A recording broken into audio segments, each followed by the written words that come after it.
Hello, everyone. Welcome back to another episode of the English Radio Channel, the place where learning English is simple, friendly, and fun.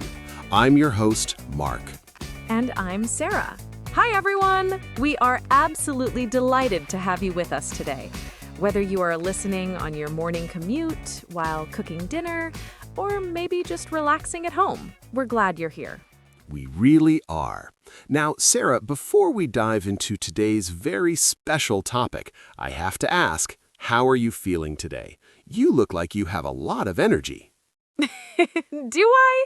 Well, I'm feeling fantastic, Mark.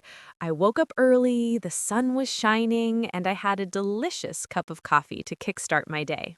Ooh, I like that phrase. You used coffee to kickstart your day. Exactly. To kickstart means to make something start happen quickly or full of energy, like kicking a motorcycle to start the engine. The coffee woke up my brain. What about you, Mark? How is your morning going? It's going well.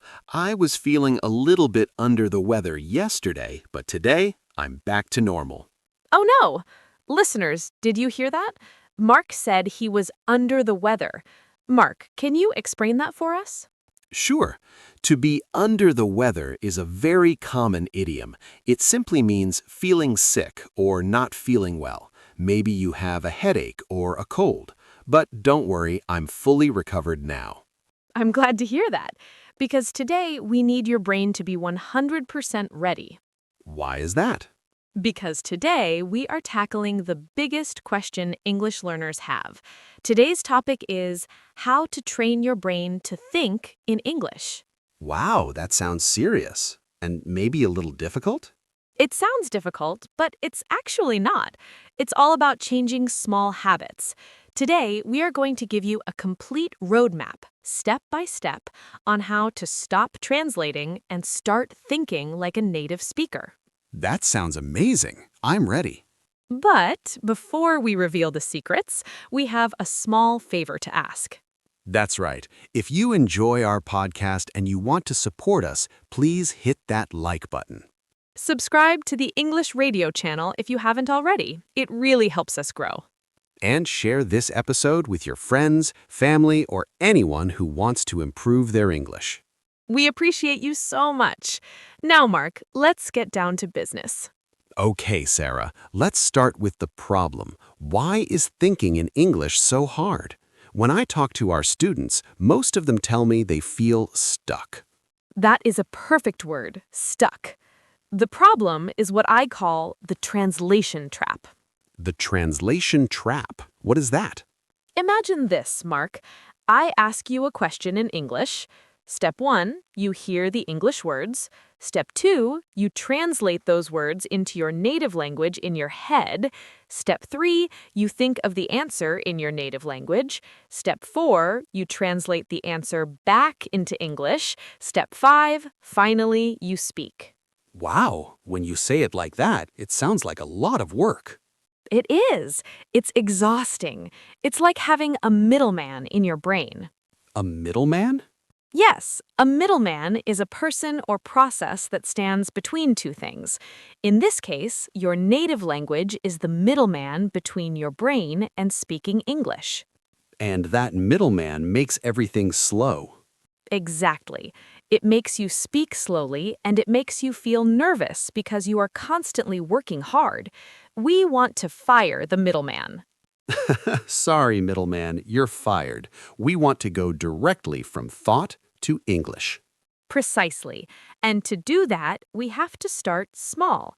We cannot run a marathon before we learn to walk.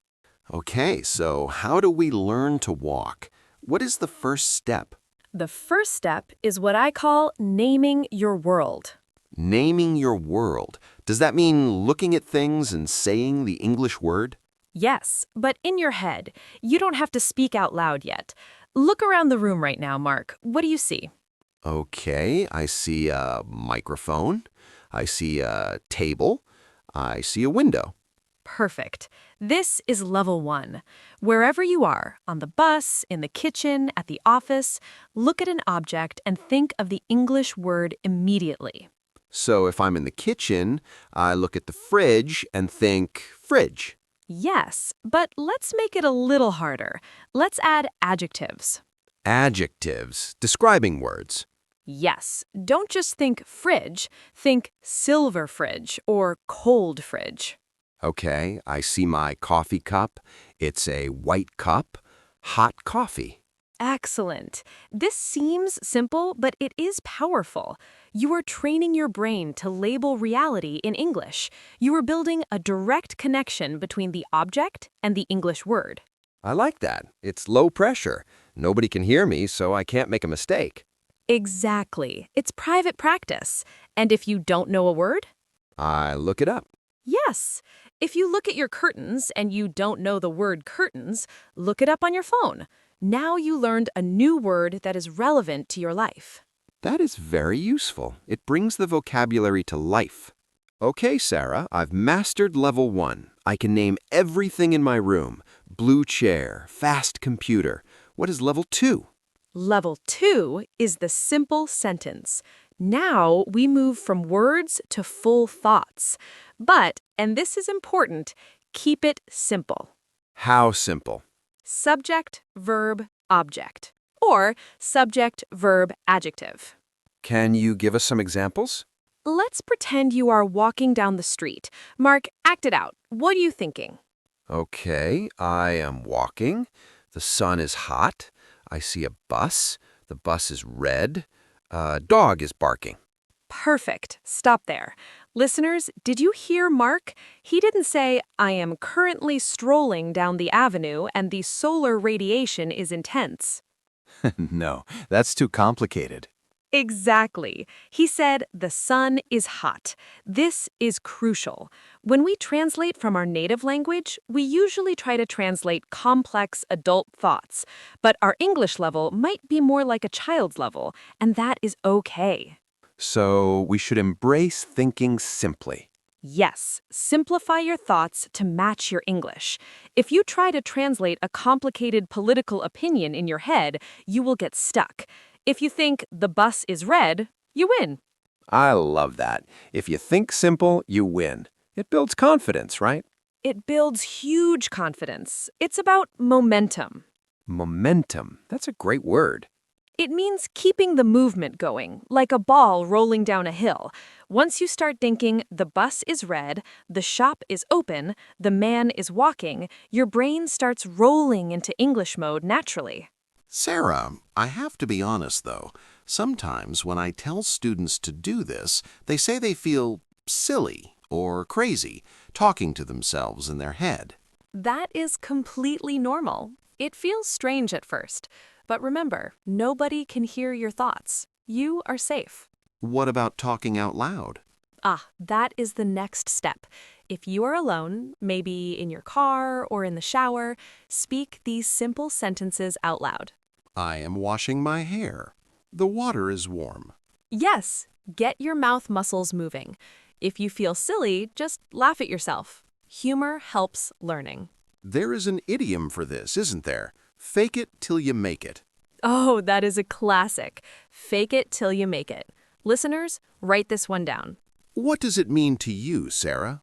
It means that even if you don't feel confident, you should act confident. Pretend you are an English speaker. Eventually, the pretending becomes reality. You make it. Exactly. So pretend you are a narrator in a movie. A narrator? Yes, that's strategy number 3. Strategy 3 is the narrator. Mark, imagine your life is a movie or a documentary. You are the voice telling the story. Okay, I'm ready. Action. Describe what you are doing right now. I am sitting in the studio. I am looking at Sarah. She is smiling. I am holding a pen. I am tapping the pen on the table. Wonderful. You are using the present continuous naturally. You aren't thinking about grammar rules, like subject plus am plus verb ing. You are just using it to describe reality. That's true. I wasn't thinking about grammar books. I was just describing the action. This is how you train fluency. Connect the grammar to the action. Can we do this with feelings, too? Absolutely. Describe your internal state. I am tired. I am hungry. I am excited. I am confused. I am hungry is my favorite sentence. I know, Mark. You are always hungry. It's true. But seriously, this narration technique helps you find the gaps in your vocabulary. Hit the nail on the head. Whoa, pause. That's a great idiom. You hit the nail on the head. Yes, I love that one. It means you are exactly right. You identified the exact point perfectly. Imagine a hammer hitting a nail perfectly in the center. So I hit the nail on the head. Narrating helps you find vocabulary gaps. Yes, if you are narrating your cooking and you say, I am chopping the, and you stop because you don't know the word for onion, you have found a gap. And then? Then you look it up, and you will remember it forever because you needed that word in that specific moment. Okay, we have talked about output, thinking and speaking. Now let's talk about input. Yes. To think in English, you need to hear a lot of English. We call this immersion. But Sarah, not all listening is the same. You are right. If you listen to a lecture on astrophysics and you don't understand it, is that helpful? No, it's just noise. It goes in one ear and out the other. Oh, good phrase. In one ear and out the other. It means you hear it, but you don't process or remember any of it. It passes straight through. So what should our listeners listen to? You need comprehensible input. That means content you can understand about 70% or 80% of. So podcasts like this one? Exactly. We are perfect for this, but also simple YouTube videos, cartoons, or stories. Why stories? Because stories have context. Your brain loves stories. If you listen to a song or a story, your brain tries to predict what comes next. That prediction is thinking in English. I see. So don't just put English on in the background and ignore it. Passive listening is okay, but active listening is better. Try to guess the next word. Repeat phrases you hear. There's a phrase, it rings a bell. Yes, it rings a bell. This means something sounds familiar. Maybe you don't remember it perfectly, but you have heard it before. Inversion helps make new words ring a bell. Exactly. When you hear a word for the third or fourth time, you think, that rings a bell, and suddenly you know it. We talked about describing the present. What about the future? This is a great morning exercise. When you wake up, plan your day in English. Just in my head? Yes, while you're brushing your teeth, think, first I will make coffee. Then I will drive to work. At 10 p.m., I will have a meeting. This practices the future tense, will and going to. Exactly. I'm going to have lunch with John. It prepares your brain for the day ahead. It's like mental rehearsal. Athletes do this, right? They visualize the game. Yes! Language learners are mental athletes. Visualize your conversations. If you know you have to go to the bank later, practice the conversation in the shower. Hello, I would like to deposit this money. Certainly, sir. Yes! Role play both sides. It sounds funny, but it works. Sarah, we have given a lot of tips, but there is one big monster we need to fight. The fear monster. Yes, the fear of making mistakes. I think this stops people from thinking in English. They're afraid they will think the wrong grammar. Listen to me closely, everyone. Mistakes are not your enemy. Mistakes are your teachers. I love that. Can you explain? If you wait until you are perfect to speak or think, you will be waiting forever. Even native speakers make mistakes. I make mistakes all the time. I stumble over my words. Exactly. There's an idiom, don't beat yourself up. Don't beat yourself up. That sounds painful. It's metaphorical. It means don't criticize yourself too harshly. Don't be angry at yourself. So if I think he go to the store instead of he goes to the store, Don't beat yourself up. Just correct it gently. Ah, he goes. And move on. If you stress about grammar, your brain freezes. Yes, stress blocks learning. Relaxation helps learning. So be kind to yourself. We also say, Rome wasn't built in a day. Oh, a classic. Rome wasn't built in a day. It means great things take time. You cannot become fluent in 1 week. Exactly. It is a long journey. But if you enjoy the journey, the time goes quickly. Sarah, we have covered so much ground today. Let's recap the main strategies for our listeners. Let's do it. Tip 1. Name your world. Look at objects and label them in English. Adjectives, too. Tip 2. Simple sentences. Don't translate complex thoughts. Keep it to, the bus is red. I am happy.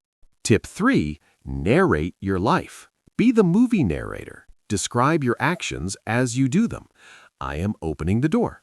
Tip 4. Immersion. Listen to stories and podcasts that act as good input. Make the language ring a bell. Tip 5. Don't beat yourself up. Accept mistakes and keep going. That is a fantastic summary, Mark. Now, I think we should give our listeners a challenge, a homework assignment. I love homework. You're the only one who loves homework, Sarah. Okay, here is the challenge. For the next week, pick one specific time of day. Maybe your shower, your commute, or while washing dishes. Just 5 or 10 minutes? Yes, for that 10 minutes, commit to thinking only in English, no translation. Describe what you see, plan your day, or just talk to yourself. If you don't know a word, talk around it.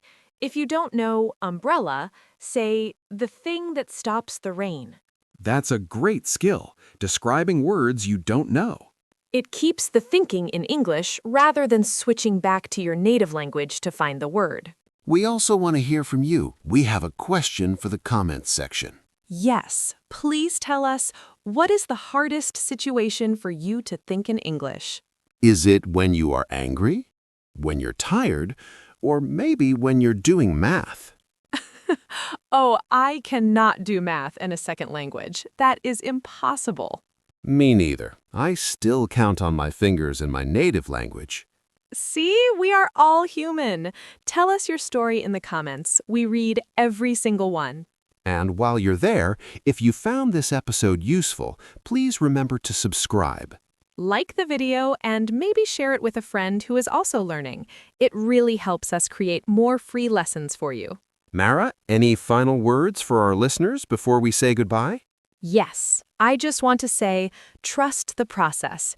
Your brain is an amazing machine. It wants to learn. If you feed it English every day, it will learn.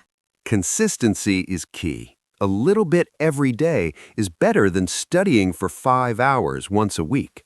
Slow and steady wins the race. One last idiom. Slow and steady wins the race, like the tortoise and the hare. Be the tortoise. Keep moving forward even if it is slow. You will get to the finish line. Thank you so much for that, Sarah. And thank you, everyone, for listening to the English Radio Channel. We had a great time today. Keep practicing. Keep listening. And keep believing in yourself. We'll see you in the next episode. Bye-bye.